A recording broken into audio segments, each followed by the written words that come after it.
अब आज का दिन है इन सारी चीजों को कंबाइन करने का, ठीक है। सारी चीजों को कंबाइन करना मतलब क्वेश्चंस बेस्ड ऑन एनर्जी। देखते हैं, बहुत इंपॉर्टेंट है कॉम्पिटिटिव एग्जाम्स के लिए और 12 सीबीएसई बोर्ड के लिए, questions based on energy. Energy पे बेस्ड क्वेश्चंस की बात करते हैं। सबसे पहला एक प्रॉब्लम आता है question based on closest distance of approach.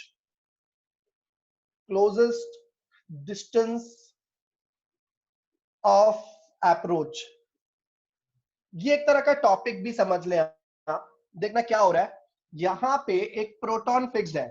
Suppose it's a proton, suppose this is a proton, it is fixed. ये प्रोटॉन फिक्स्ड है। अब इसके पास E प्लस चार्ज है, ठीक है।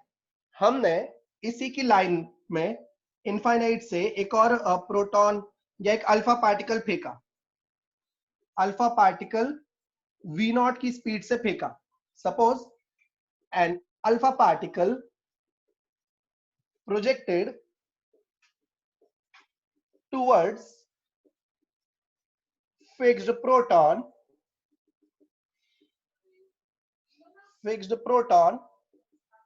along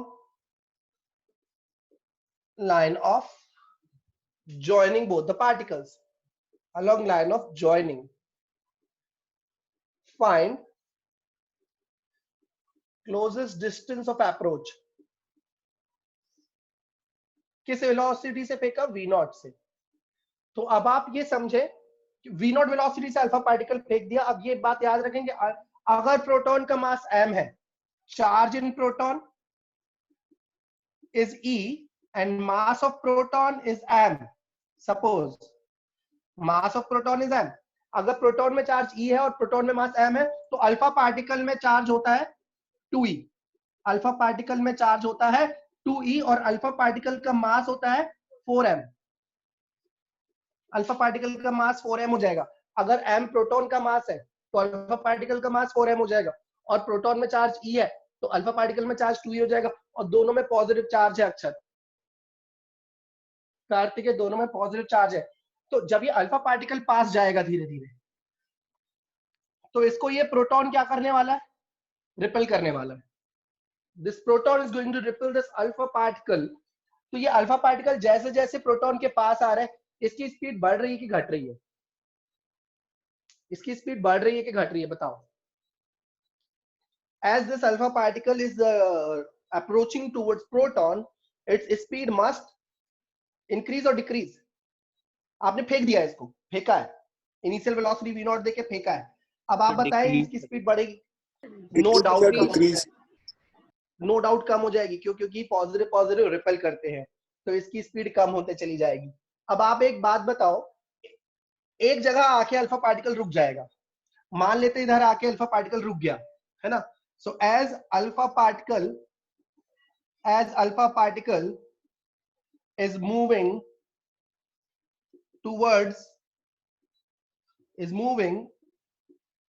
towards proton, its speed is decreasing. Suppose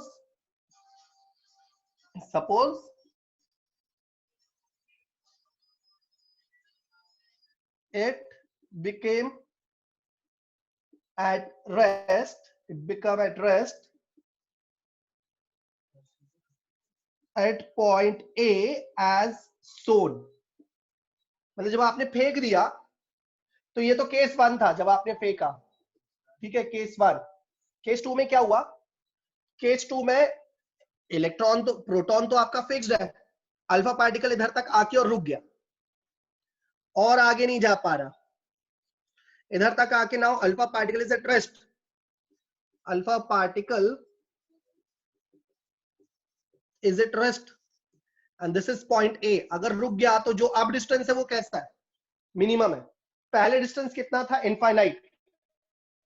ये question में दिया रहेगा, alpha particle projected towards fixed proton along line of joining from infinite. ये सॉरी मैंने बताया नहीं, केस 1 में दूरी कितनी थी? इनफाइनाइट। कहां से फेंका था अल्फा पार्टिकल को? इनफाइनाइट से फेंका था। और अब वो एक पॉइंट ए तक आके रुक गया है, रुक गया है मतलब और पास नहीं जा रहा है, और पास नहीं जा रहा है मतलब दूरी अब मिनिमम है।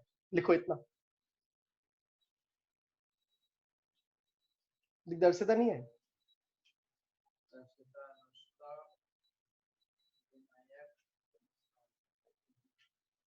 कहाँ है इन लोग? मैसेज कर दिया? केमिस्ट्री में थे?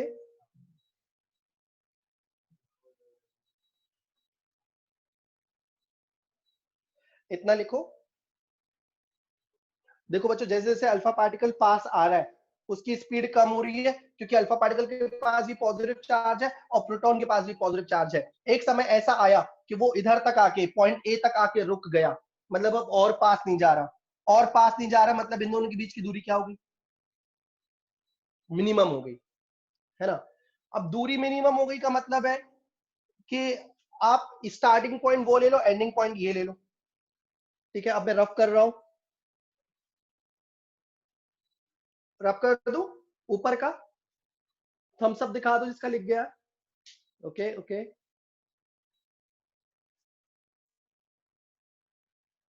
ओके, कार्तिक लिख गया बच्चे? Yes sir. ओके, तो मैं ये क्वेश्चन रफ कर रहा हूं। आप समझे कि अल्फा पार्टिकल को हमने कहां से फेंका? इनफाइनाइट से फेंका। इनफाइनाइट से फेंका तो ये आते गया प्रोटॉन के पास और इधर आके रुक गया। ये प्रोटॉन के पास आते गया और इधर तक आ पाया। ठीक है, तो ये जो दूरी, और अब रुक गया मतलब और पास नहीं जा पा रहा, मतलब अब ये जो दूरी है वो मिनिमम है। ये पॉइंट ए है और ये अल्फा पार्टिकल है। ठीक है, अब आप कैसे इन क्वेश्चंस को सॉल्व कर सकते हैं? बहुत आसान है। To solve such question apply conservation of energy, क्योंकि एयर रेजिस्टेंस हमने माना नहीं है, of total energy. Conservation of total energy की अगर हम बात करें तो अब आप बताएं कि केस वन में टोटल एनर्जी कितनी है? Potential energy, electrostatic potential energy plus kinetic energy in case one. In case one total energy कितनी है? इलेक्ट्रोस्टैटिक पोटेंशियल एनर्जी, बोलो मेरे साथ, Q1 Q2 upon 4 pi epsilon naught R। बोलो Q1 Q2 upon 4 pi epsilon naught R। तो Q1 के पास कितना charge है? 2E। Q2 के पास कितना चार्ज है? E। 4 पाई एप्सिलॉन नॉट, और पहले डिस्टेंस कितना था? इनफाइनाइट था। प्लस काइनेटिक एनर्जी थी, हाँ थी, इतनी थी। तो ये हो गई इक्वेशन ए, केस वन की टोटल एनर्जी। ठीक है, अभी केस टू की टोटल एनर्जी लिख रहा हूं और तुम लोग मेरी मदद करोगे। Total energy of system in case two, electrostatic potential energy plus kinetic energy. तो पोटेंशियल एनर्जी कितनी आ जाएगी? Q1 Q2 upon 4 pi epsilon naught R। बोलो Q1 Q2 upon 4 pi epsilon naught R। इसमें कितना चार्ज है? 2E। इसमें charge E है, तो 2E into E divide by 4 pi epsilon naught R minimum. ठीक है कार्तिकेय, प्लस जीरो। क्यों जीरो? क्यों? क्योंकि अल्फा पार्टिकल इधर तक आके रुक गया। Alpha particle is at rest, अभी मैंने बताया था। अल्फा पार्टिकल जब ए पर आया तो आके रुक गया है। ठीक है, तो ये हो गई इक्वेशन बी। अब कंजर्वेशन ऑफ एनर्जी से आप बोल सकते हैं कि इक्वेशन ए और इक्वेशन बी बराबर होनी चाहिए, और जब आप किसी भी चीज को इनफाइनाइट से डिवाइड करते हो तो वो जीरो हो जाता है। ये जीरो हो गया, इसका मतलब केस ए में आपके पास जो टोटल एनर्जी बची है, ये टोटल एनर्जी है। तो total energy in equation A is only kinetic energy initial. ठीक है, दिस इज मॉडिफाइड इक्वेशन ए। तो अब ए और बी को बराबर कर दो, क्योंकि टोटल एनर्जी कंजर्व रहेगी। यहाँ पे एयर रेजिस्टेंस एब्सेंट माना है, किसी तरह का नॉन कंजर्वेटिव फोर्स नहीं है, सिर्फ कंजर्वेटिव फोर्सेस प्रेजेंट है। तो टोटल एनर्जी कंजर्व रहेगी, इन दोनों को बराबर कर दो, आर मिनिमम आ गया। Modified equation A must be B from conservation of energy.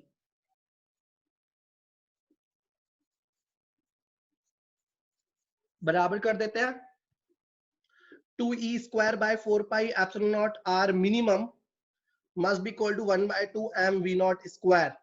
तो अब R मिनिमम आ गया, इधर से डायरेक्ट ही आ गया भाई।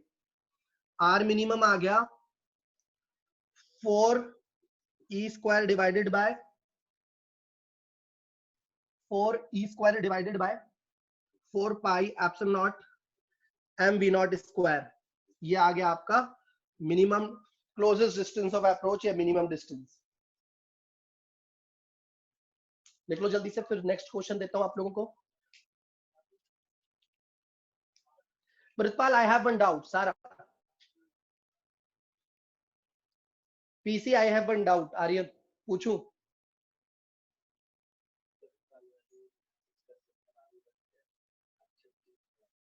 है? क्या मैसेज करा? किसको? ग्रुप में? अच्छा, ठीक है। मेरे को एक डाउट है, मैं किससे पूछूं? प्रखर से पूछूं, अपार से पूछूं, या प्रितपाल या सारा से पूछूं, रोहित से पूछूं, आर्यन से पूछूं? जल्दी से अपना माइक ऑन करके बोलो, मैं किससे पूछूं? सर अपने आप से पूछो। मुझसे नहीं बन रहा। सर पूछ लो। अपार से पूछता हूँ। अपार ने मेरा चैलेंज एक्सेप्ट करा है। अपार, आपने इस क्वेश्चन में प्रोटॉन को फिक्स रखा, ठीक है? Yes sir. प्रोटॉन को फिक्स रखा। अगर प्रोटॉन को फ्री रखता तो क्या ये क्वेश्चन इसी तरह से सॉल्व हो जाता था? अगर मैं प्रोटॉन को फिक्स नहीं रखता, प्रोटॉन को फ्री रखता, तो फिर यही क्वेश्चन कैसे सॉल्व किया जाता? या मैंने यहाँ पे सिर्फ कंजर्वेशन ऑफ एनर्जी लगाया है, क्या इसमें आप कुछ और भी लगा सकते हैं? Come on tell me. So conservation of momentum, collision, okay, non impulsive collision हो जाता। Very good, very good. अब मतलब अपार ने हाई लेवल का आंसर दे दिया और मतलब उसका वही है, तो दोनों बच्चे वेरी गुड, मान गया मैं आज तुम लोग को। अपार भी सही है, प्रितपाल भी सही है कि भैया नॉन इंपल्सिव कोलिजन मतलब इनडायरेक्टली अपार करे कि आप कंजर्वेशन ऑफ लीनियर मोमेंटम लगा देना, और प्रितपाल भी करे कंजर्वेशन ऑफ लीनियर मोमेंटम लगा देना। तो अभी प्रोटॉन फिक्स्ड है, मतलब एक्सटर्नल फोर्स है कोई जो प्रोटॉन को पकड़ के खड़ा हुआ है। लेकिन अगर प्रोटॉन को आप फ्री रख देंगे, मतलब प्रोटॉन को फ्री कर दें, मतलब कोई और फोर्स नहीं है, तो फिर क्या होगा? जब अल्फा पार्टिकल पास आएगा, प्रोटॉन धीरे धीरे चलने लगेगा, और थोड़ी देर बाद दोनों सेम स्पीड से चलने लगेंगे, तो उनके बीच का डिस्टेंस फिक्स हो जाएगा। Means you can apply conservation of linear momentum as well if proton is not fixed. Let's solve next question. Shall I rub this?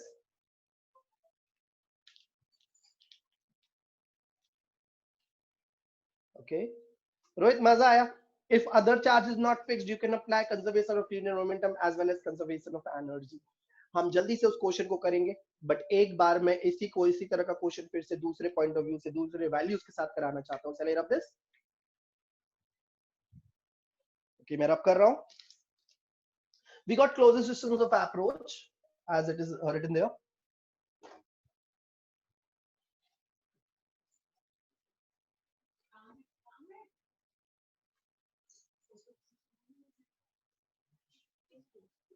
Please students keep quiet, don't talk.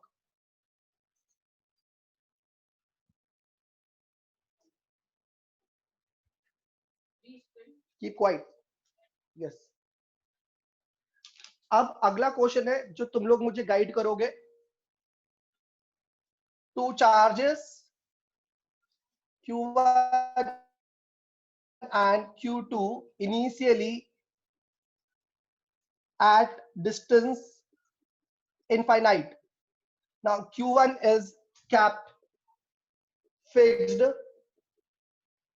and Q2 is projected towards Q2 along line of joining.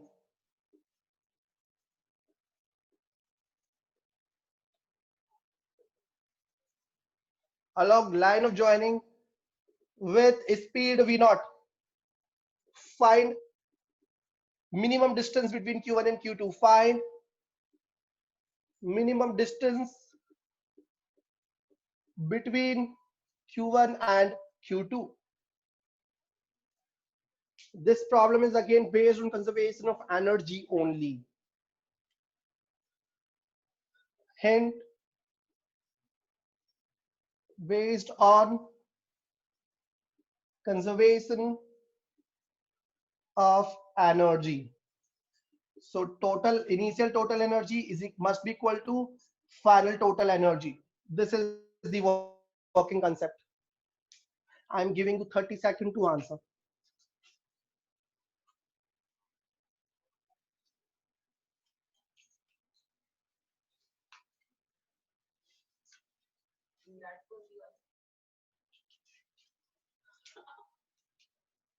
तो दोनों charge का sign same है। हाँ, वो था positive, मैंने दिया नहीं मतलब पॉजिटिव मान लो।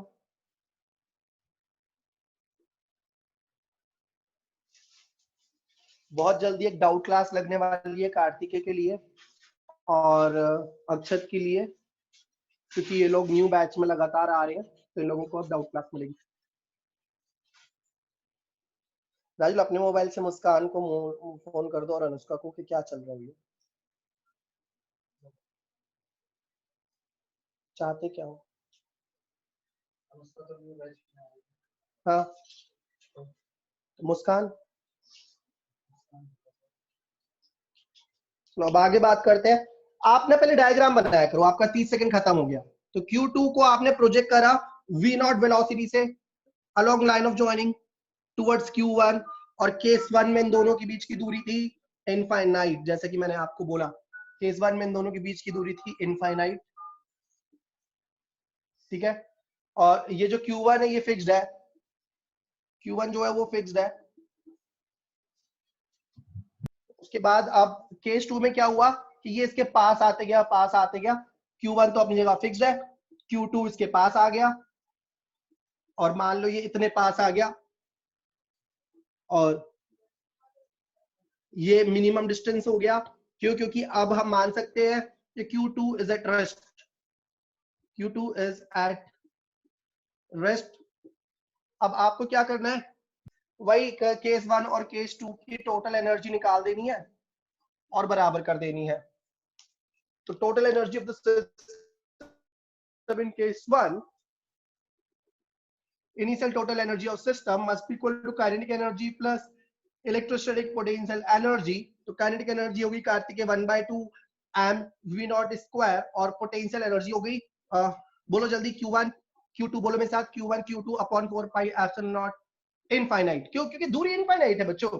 तो इनिशियल एनर्जी आ गई 1/2 m v नॉट स्क्वायर, क्योंकि इनफाइनाइट से डिवाइड करोगे तो जो टर्म है वो इन जीरो हो जाएगा। This is your equation A. Now we can find total energy in case 2. Let's write it. Final total energy, kinetic energy plus electrostatic potential energy. So kinetic energy is 0, क्योंकि Q2 पास आते आते इतना पास आ गया कि अब वो रुक गया रिपल्सन के कारण। धीरे धीरे स्लो होता गया Q2, क्योंकि इलेक्ट्रोस्टैटिक रिपल्सन है, और फिर वो रुक गया। ओके, तो काइनेटिक एनर्जी केस 2 में 0 हो गया, और पोटेंशियल एनर्जी हो गया Q1 Q2 by 4 pi epsilon naught R। बहुत ही कचरा question. This is equation B. अब इक्वेशन ए और बी को बराबर कर दो, आपका आंसर आ गया। ये था नीट के लिए, तो ये क्वेश्चन था सिर्फ और सिर्फ नीट के लिए। आईआईटी के लिए अगला क्वेश्चन रहेगा मेरा। दोनों को बराबर कर दो। From conservation of energy initial total energy must be equal to final total energy, और ये आपका टोटल मिनिमम डिस्टेंस आ गया।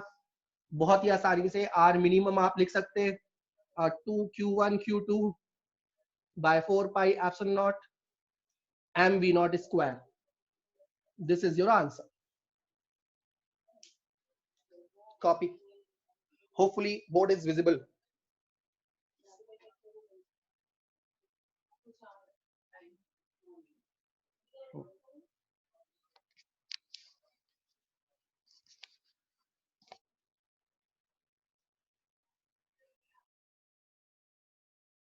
आईआईटी एडवांस की क्लासेस लगना शुरू हो गई हैं। पहली क्लास आईआईटी एडवांस की नीरज सर ने कल ली, और आईआईटी एडवांस की अगली क्लास कल शाम को 7 बजे से 8:20 तक है फिजिक्स की। उसमें सिर्फ वही बच्चे पार्टिसिपेट करेंगे जो टेस्ट रेगुलरली दे रहे हैं और सारी क्लासेस अटेंड कर रहे हैं और सिंसियरली होमवर्क कर रहे हैं।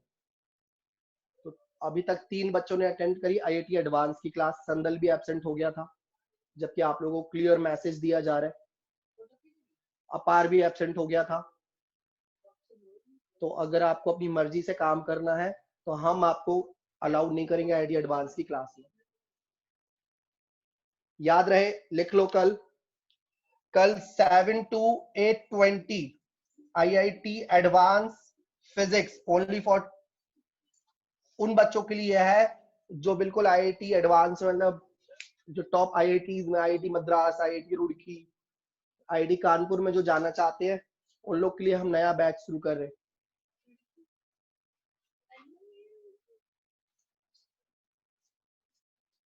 तुम्हारी आवाज इसमें है। Shall we drop this everything? Show me a thumbs up sign, please. Okay. संदल तू अच्छा कर रहा है भाई, है ना, थोड़ा और सिंसियर है और हार्ड वर्क कर, है ना, इन लोग को पीछे करने की कोशिश कर। संदल सुन रहा है? Yes sir. तू बहुत बढ़िया कर रहा है बेटा, है ना, बट तू ना इरेगुलर मत हो प्लीज, है ना, कनेक्टेड रहो सारे टीचर्स के साथ। जैसे अब तुमने वो वाली क्लास छोड़ दी, नीरज सर की IIT advance solution of triangles की क्लास छोड़ दी, अब ये अगली आईआईटी की एडवांस की क्लास है। इसमें भले तेरे को कुछ समझ नहीं आए, भले तेरे को 1 घंटे तक 2 घंटे तक कुछ समझ नहीं आया, लेकिन तू सारी क्लास अटेंड करेगा क्योंकि मैं बोल रहा हूँ, ठीक है? Yes sir. मुझे तेरे पे विश्वास है, तेरे को खुद पे है कि नहीं तू देख ले। आगे बात करते हैं। अब अगला जो सवाल है वो सिर्फ आईआईटी एडवांस के लिए है, ठीक है? तो मैं पहले से बता दूं कि इस बार दूसरा चार्ज मैंने फिक्स नहीं रखा हुआ है, ठीक है? देखो ध्यान से। An alpha particle projected from infinite with speed v naught towards a free proton। अब प्रोटॉन कैसा रख दिया मैंने? फ्री रख दिया। towards a free proton initially at rest। initially at rest मतलब प्रोटॉन पहले इनिशियली रेस्ट पर था। अगेन बार बार कह रहा हूं, आईआईटी एडवांस के लिए है ये सवाल, तो नीट वाले बच्चे ये सवाल समझे, वही बात, वही बड़ी बात है। Initially at rest, find closest distance of approach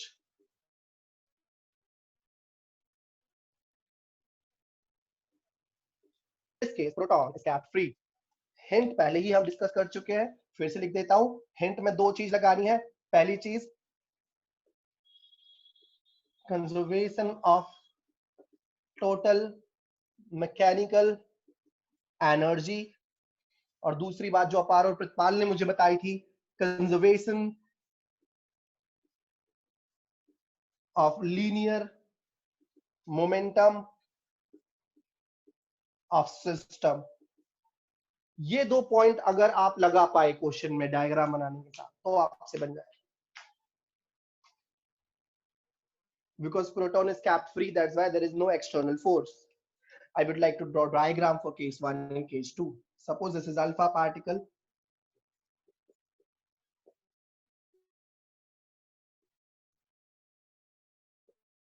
alpha particle has mass 4m and charge 2 but at rest, and alpha particle has given some velocity v naught along line of joining, and the initial separation between them is infinite। Sorry ये मैं question में लिखना भूल गया। अच्छा लिखा तो है, initial distance is infinite and this is your case 1।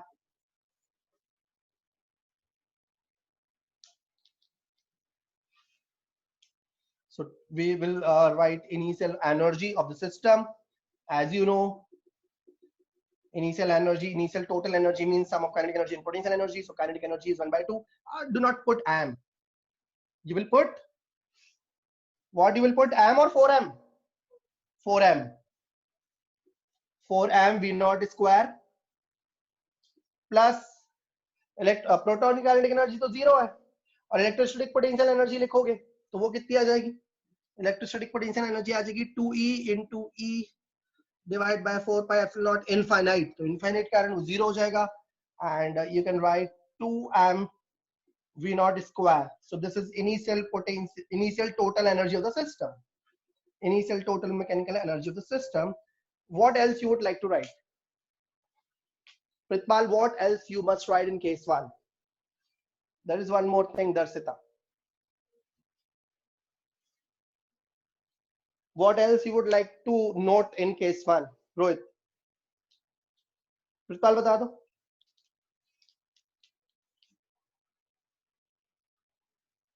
और क्या लिखना चाहिए केस 1 के लिए, जल्दी बताओ रे।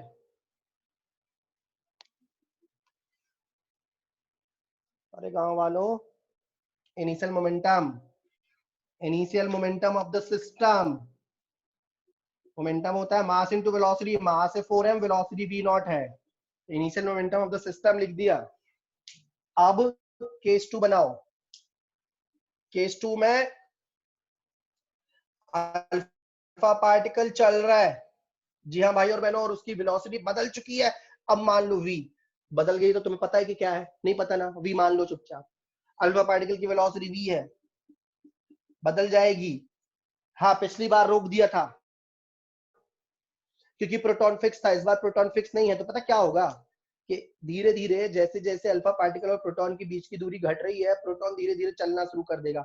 लेकिन कौन तेज चल रहा है? अल्फा पार्टिकल तेज चल रहा है, तो प्रोटॉन और अल्फा पार्टिकल के बीच की दूरी घट रही है। थोड़ी देर बाद क्या होगा, दोनों सेम स्पीड से चलने लग जाएंगे, तो इनकी दूरी और नहीं घटेगी, मतलब इनके बीच का डिस्टेंस मिनिमम हो जाएगा।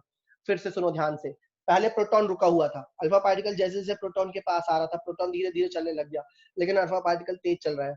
थोड़ी देर बाद अल्फा पार्टिकल और प्रोटॉन सेम स्पीड से चलेंगे, तो इनके बीच का डिस्टेंस 0 हो जाएगा। So the distance between alpha particle and proton will be minimum when both are moving with same velocity.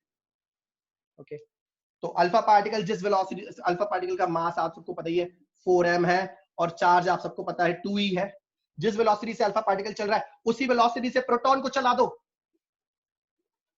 और इनके बीच का डिस्टेंस, अगर इनकी वेलोसिटी सेम हो गई तो इनकी बीच की दूरी और नहीं घटेगी, जो है वही रहेगी।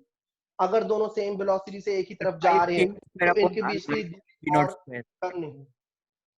हाँ बिल्कुल सही, मुझे लग रहा है जवाब सही है। चलो सॉल्व करके देखते हैं। केस 2 में फिर से क्या करेंगे, फाइनल टोटल एनर्जी निकालेंगे।